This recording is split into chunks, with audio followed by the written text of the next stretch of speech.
kajian mata kuliah hukum perdata. Nah, pada kesempatan ini akan kita bahas adalah sistematika hukum perdata. Ya. Jadi kalau kita berbicara sistematika hukum perdata di Indonesia, ya, sistematika hukum perdata itu ada dua. Jadi menurut KUH Perdata dan menurut ilmu pengetahuan. Ya. Jadi sistematika hukum perdata di Indonesia itu ada dua, yaitu menurut KUHP, KUH Perdata dalam hal ini. Nah, yang kedua adalah menurut ilmu pengetahuan. Nah, kalau menurut Kitab Undang-Undang Hukum Perdata itu ada 4. Pernah dengar? Atau? Nah, jadi yang pertama itu adalah buku 1, ya. Jadi kita berbicara sistematika, berarti buku 1 adalah perihal orang. Nah, perihal orang yang memuat tentang hukum perorangan dan hukum kekeluargaan. Kemudian yang kedua adalah perihal benda. Buku 2 itu mengenai benda. Jadi hal-hal mengenai kebendaan, macam-macam kebendaan itu diatur di dalam buku 2. Yang ketiga adalah buku ketiga adalah perihal perikatan, ya kan? Perjanjian, kontrak, itu semua dibahas dalam buku 3 Kitab Undang-Undang Hukum Perdata. Sedangkan buku keempat yaitu perihal pembuktian dan daluarsa. Sebenarnya itu daluarsa, ya. Jadi istilah kadaluarsa itu kalau di pidana. Nah, jadi di pidana itu kita pakai istilah kadaluarsa. Kalau dia bahan, ya, namanya kadaluarsa. Tapi kalau di Kitab Undang-Undang Hukum Perdata itu namanya daluarsa sebenarnya. Periani di sini, itu bahasa aslinya. Nah, kita lihat dari menurut ilmu pengetahuan. Kalau menurut ilmu pengetahuan itu, ya, ada yang pertama adalah hukum perorangan, yang kedua adalah hukum keluarga, yang ketiga adalah hukum harta kekayaan, dan yang keempat adalah hukum kewarisan. Jadi jelas ya bedanya? Jelas bedanya? Jadi kalau menurut KUH Perdata itu ada buku.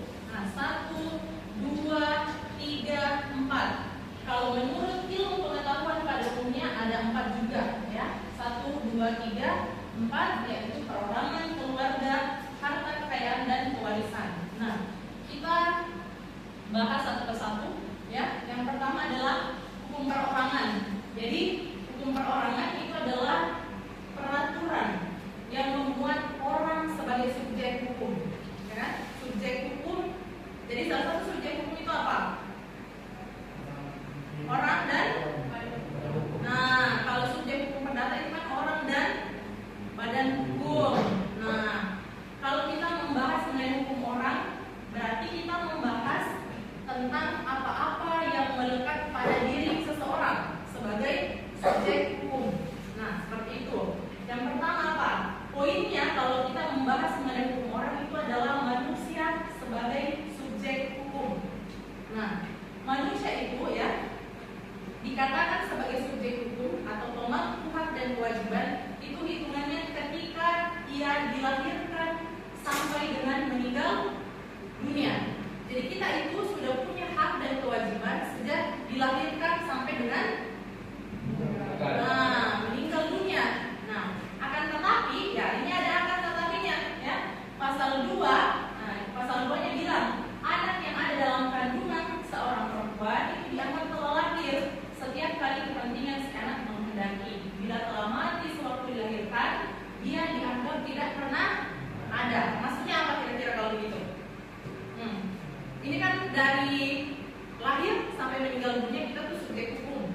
Artinya kita punya hak, kita punya kewajiban. Tapi ada pasal 2-nya. Nah, ada pasal 2-nya bahwa anak yang ada dalam kandungan seorang perempuan dianggap telah lahir, ya. Nah, setiap kali kepentingan si anak menghendaki. Bila telah mati sewaktu dilahirkan, dia dianggap tidak pernah ada. Kira-kira kalau analisa terhadap pasal ini kira-kira gimana? Ayo. Gimana Pak Saliden? Kira-kira gimana Pak? Oke, nggak apa-apa Pak. Kita bagaimana kira-kira analisanya kalau seperti itu pasalnya?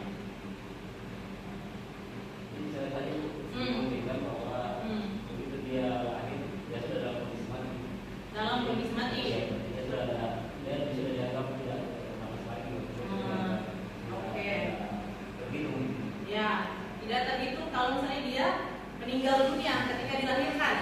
Nah, ada yang lain, ada pendapat lain? Kira-kira? Silakan Pak. Mungkin hak dan kewajibannya sudah terputus dari situ terkait dengan pasangan satu yang lain.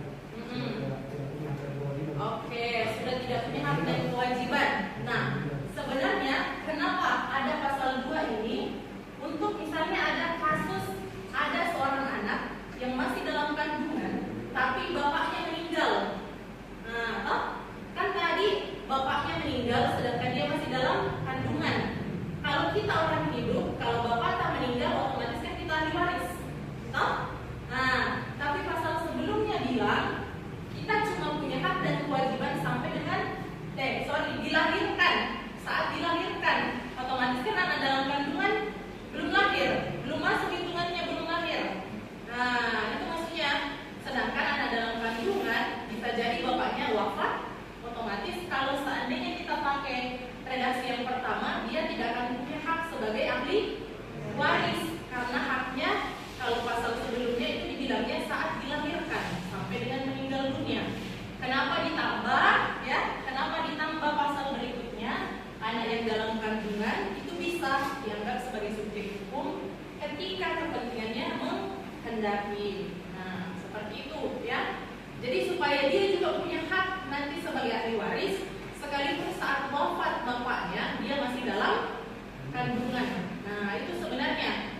Jadi tidak boleh di sini ada yang kehilangan haknya karena gara-gara dia belum lahir ceritanya. Nah, seperti itu maksudnya ya. Ini makanya ada tambahan pasal ini.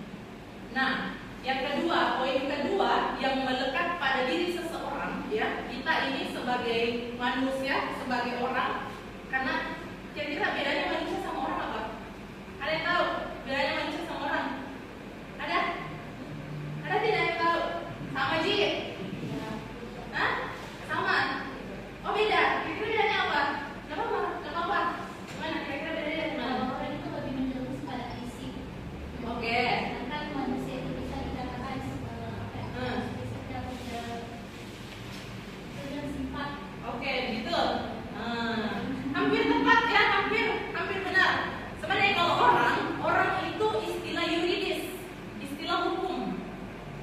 Kalau manusia itu istilah biologis. Jadi makan, minum, bereproduksi itu semua dalam konteks manusia secara biologis. Nah, sedangkan orang itu adalah istilah yang dipakai orang hukum. Makanya disebut sebagai istilah yuridis. Nah, seperti itu ya.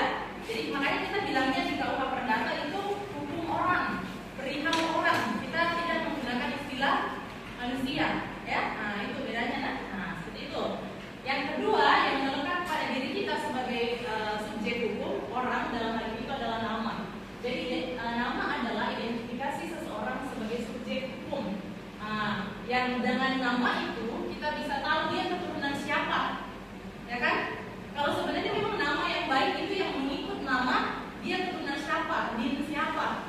Nah, itu sebenarnya nama yang bagus supaya jelas dia. Nah, kalau orang dulu kan ada klannya tertentu, familinya siapa, kan seperti itu. Dan kenapa juga nama penting ya? Selain sebagai pembeda identitas kita, gini kalau kita mau Pak ngurus tanah di pertanahan, ada sertifikat. Nah, tapi beda nama tak sama di KTP. Nah, itu harus ambil beda nama. Nah, jadi periksa itu nama. Barangkali di KTP ada SH-nya, tapi di sertifikat tidak ada SH-nya. Itu kita harus minta yang namanya beda nama. Nah, selanjutnya tempat tinggal. Yang keempat adalah kecakapan. Kira-kira pernah lihat kecakapan? Kecakapan itu apa? Cakap hukum. Bisa bertanggung jawab. Oke, begitu ya, cakap.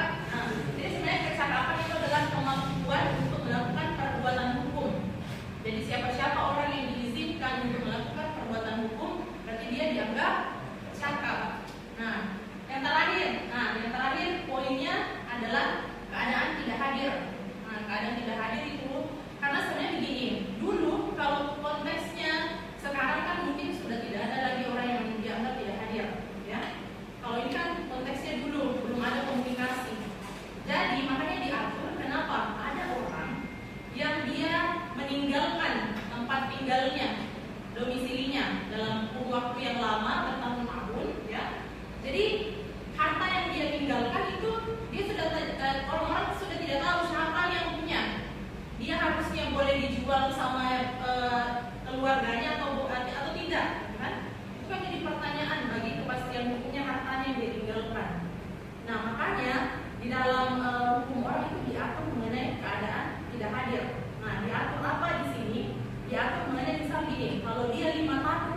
pulang.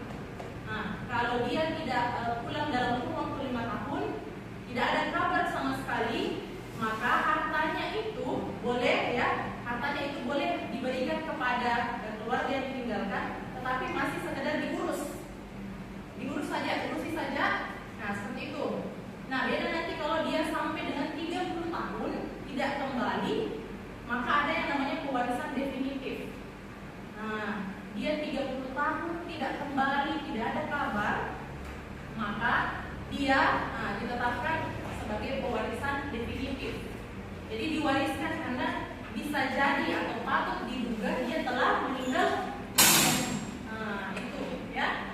Oke, jadi itu poin-poin yang masuk ya dalam kajian hukum perorangan, mulai dari manusia sebagai subjek hukum, nama ya, ini semua yang melekat sama diri manusia itu sebagai orang ya dalam konteks hukum.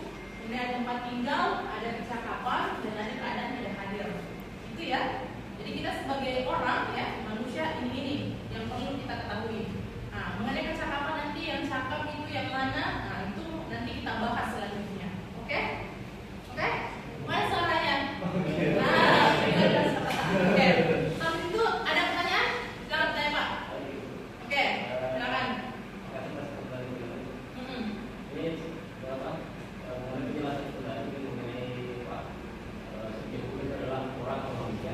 Oke. Otomatis orang atau manusia ini adalah makhluk sosial. Dia pasti berinteraksi dengan orang lain. Betul. Nah, kalau hukum perdata kan mengatur hubungan antara orang dengan orang pada badan hukum pada hukum. Yang saya bertanyakan dalam hubungan ini pasti akan timbul sengketa. Di mana hukum perdata menangani atau menanggapi sengketa yang kira-kira bisa timbul antara hubungan antara orang-orang dan Orang-perorangan. orang dengan hukum atau badan hukum dengan hukum. Oke, bagaimana hukum Perdata menangani. Jadi kalau kita berbicara ya sengketa orang perorangan, badan hukum dengan orang, kan bisa juga badan hukum dengan orang, ya kan? Nah, badan hukum dengan badan hukum, orang dengan orang, itu sudah diatur, ya, diatur. Jadi ada satu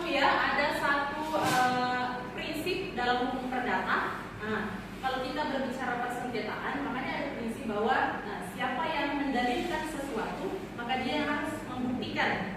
Nah, jadi kalau kita misalnya merasa dirugikan, kita punya dalil dirugikan oleh seseorang, maka kita boleh menggugat. Menggugat itu adalah kita yang membuktikan. Nah, apa buktinya? Kan? Kalau bilang Pak Rizaldi, Pak siapa lagi Pak? Pak Samsuriadi, Pak Samsuriadi ini berutang sama saya. Pak Samsuriadi berutang sama saya 100 juta. Ya kan? Berarti kan yang harus membuktikan bahwa memang Pak Samsuriadi berutang itu adalah Pak Rizaldi. Seperti itu. Nah, jadi kita yang mendalilkan, berarti kita harus membuktikan. Begitu. Dan mekanismenya tentu melalui gugatan di pengadilan. Sekalipun ada sebenarnya mekanisme di luar itu. Bisa dengan musyawarah mufakat. Dan juga kalau misalnya dalam konteksnya perjanjian, ada perjanjiannya terlebih dahulu, tentu kita akan memperhatikan klausula dalam perjanjiannya, ya kan? Klausula perjanjian itu biasanya dibuat pilihan hukum. Pilihan hukum itu apa? Adalah pilihan yang dibuat oleh para pihak. Kalau misalnya nanti ada masalah, ini diselesaikan secara apa atau bagaimana? Nah, seperti itu. Apakah melalui musyawarah atau justru diselesaikan di pengadilan negeri, di mana yang disepakati. Nah, seperti itu, ya. Oke? Sudah? Jelas ya? Oke. Jadi itu ya tadi beberapa hal-hal yang harus diperhatikan kalau kita membahas mengenai hukum orang. Jadi poin-poin yang melekat ya, ingat ini yang melekat pada diri seseorang sebagai subjek hukum itu yang tadi manusia sebagai subjek hukum, kemudian nama, tempat tinggal, kecakapan dan keadaan tidak hadir. Ini yang dibahas dalam kitab undang-undang hukum perdata ya, mengenai atau perihal orang. Ini yang tidak boleh dilupakan karena kita ini ada orang sebagai subjek hukum. Nah, seperti itu. Oke, jadi sesi pertanyaan sudah berakhir. Kita lanjutkan pada pertemuan selanjutnya ya.